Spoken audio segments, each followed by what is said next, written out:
Nah ini salah satu artis Pak, kalau lihat figurnya ini Pak, Jokowi, Prabowo, ini Toys-nya, Toys-nya Pak.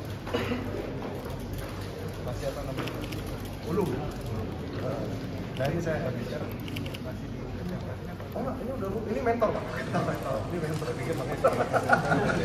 Coba nama kostumnya sulit. Ya itu karya-karyanya Pak.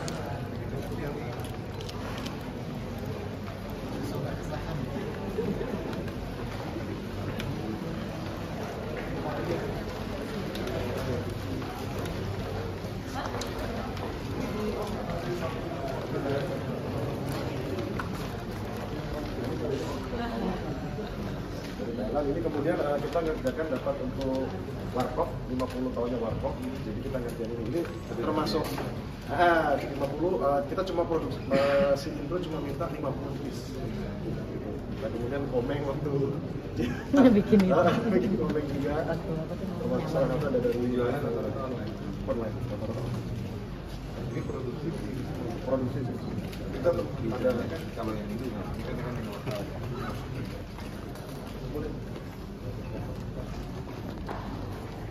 berada.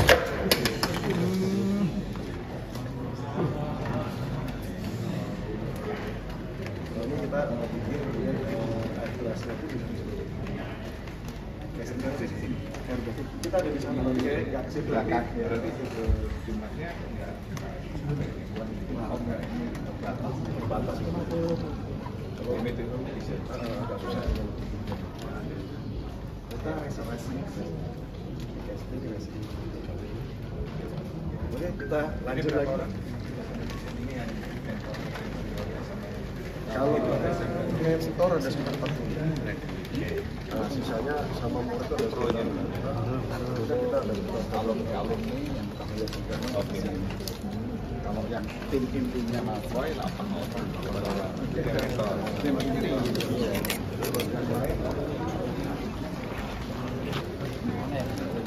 Jadi rasa dibikin sendiri berarti milik yayasan ini atau DPP sendiri? DPP. cuma tetap masih salah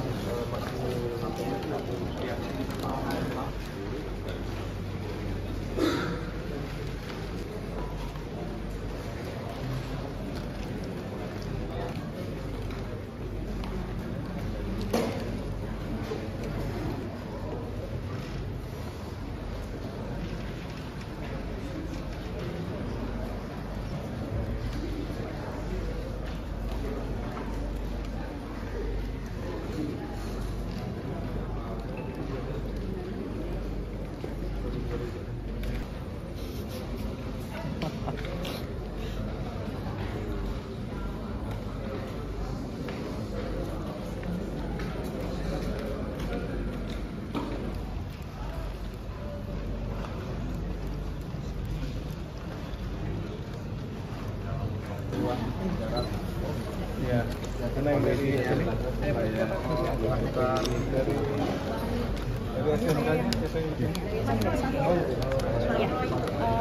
yang pertama Pak, ada pertanyaan, bagaimana pandangan Bapak tentang potensi animasi Indonesia di pasar global?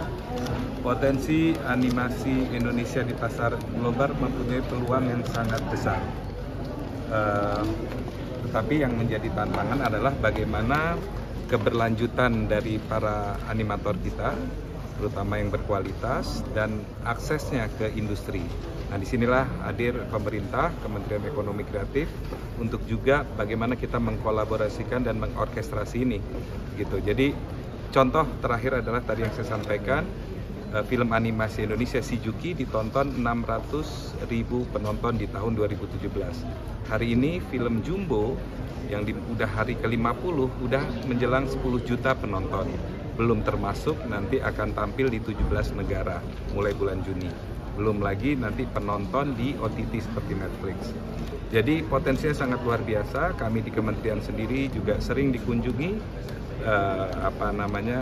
para industri animasi dari dunia, baik itu untuk games maupun animasi, dan mereka ingin sekali untuk merekrut, bekerja sama dengan perusahaan-perusahaan animasi Indonesia untuk tidak hanya pasar nasional tapi pasar global. Jadi peluangnya sangat baik, tinggi, dan dunia juga sedang melihat potensi animator-animator muda dan game developer anak bangsa.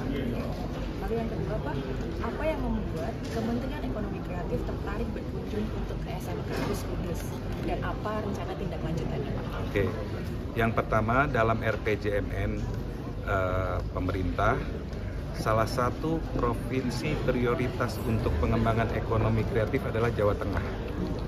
Ya, dan itu adalah kebijakan Presiden Prabowo untuk 5 tahun ke depan. 1 dari 15 provinsi yang menjadi prioritas untuk pengembangan industri kreatif.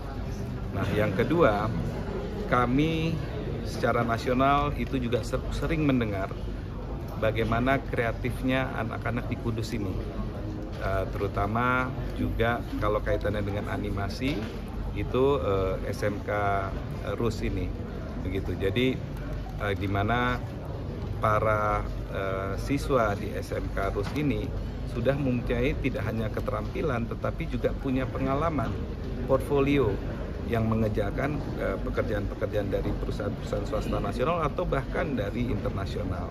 Nah, di sini yang terima kasih juga kepada Jarum Foundation yang membuat generasi muda khususnya dari SMK RUS ini juga begitu lulus nanti mereka siap untuk bekerja di industri yang sangat kompetitif. Lalu yang terakhir Pak, bagaimana Kementerian Ekonomi Kreatif melihat tantangan dalam pengembangan SDM di industri animasi saat ini? Ya, itu tadi yang saya sampaikan. Jadi tantangannya adalah bagaimana ketika SDM kita yang lulus dari vokasi maupun dari kampus-kampus yang membidangi animasi atau games ini juga begitu lulus memang siap pakai kualitasnya.